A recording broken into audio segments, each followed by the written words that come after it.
You know, it's been discussed more times than can be counted, but I thought I would take a stab at putting forth all of my complaints, specifically on the subject of hell. Now, hell is usually numero uno on the list of reasons people have for adopting or clutching to a system of irrational beliefs, or religion.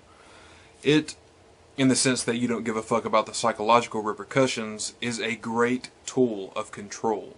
Because think about it, if you don't buy what I'm selling you, your ass will be tossed into a flaming, never-ending volcano-type torture pit, where you will be burnt, prodded, and beaten. Not until the end of time, but for fucking ever, because eternity is infinite.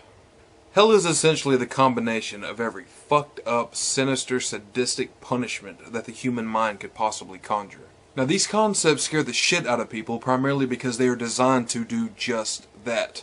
There is no other purpose for the concept of hell than to demand your obedience. Because after all, who wants to burn forever? Now, I'm not going to get into reasons why I think it's ridiculous and why I think hell existing is about as likely as there being ice cream at the center of the sun, but part of Pascal's wager strikes me really hard, and it always has. It's the concept of the other religions. Christians tend to view Pascal's wager as an open-shut deal. How could you deny it? The offer is so tempting. You have everything to gain and nothing to lose. Because after all, Jesus loves us all, and he doesn't want any of us to go to hell. But even though he's fucking God and could stop all of that from happening, but it's still mandated that we buy whatever the church is selling us. And this brings me to the main message of evangelical Christians. Will you risk your soul? To which I toss the question right back at them. Why do you risk yours?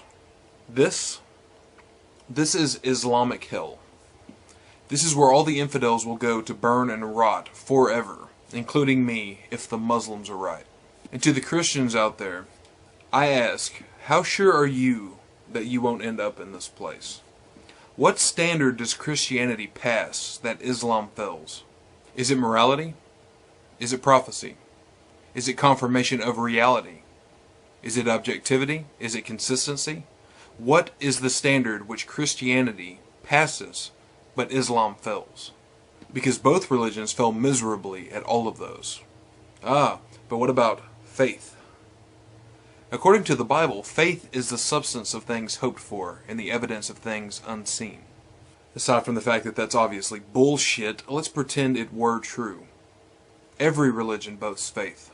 Every unjustifiable, unsubstantiated belief has that same standard. How sure are you? Why do you risk your soul?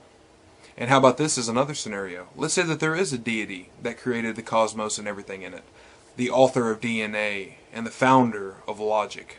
Let's say such a being does exist. Isn't it much more likely that this being would appreciate reason and logic over blind faith? What if all the skeptics after death went into another dimension, when everyone else just kind of vanished into nothingness? Now, granted, I don't buy this either. I don't think it will ever happen. But isn't it just as, if not more likely? See, hell is a ridiculous concept, and it's the culmination of all things wrong with humanity. It's a way of feeding a sick, disturbing desire that all those who are not like us deserve to be punished. Just look at the major ideologies which include hell. Conveniently, the person being condemned is never anything like the person doing the condemning. And usually the condemnation is over something as trivial as sexual orientation or doubt. Which brings me to my final thought. You don't get to call your religion peaceful and your deity merciful, loving, and forgiving if you think this is what is going to happen to anyone who doesn't agree with you and who doesn't love your God back.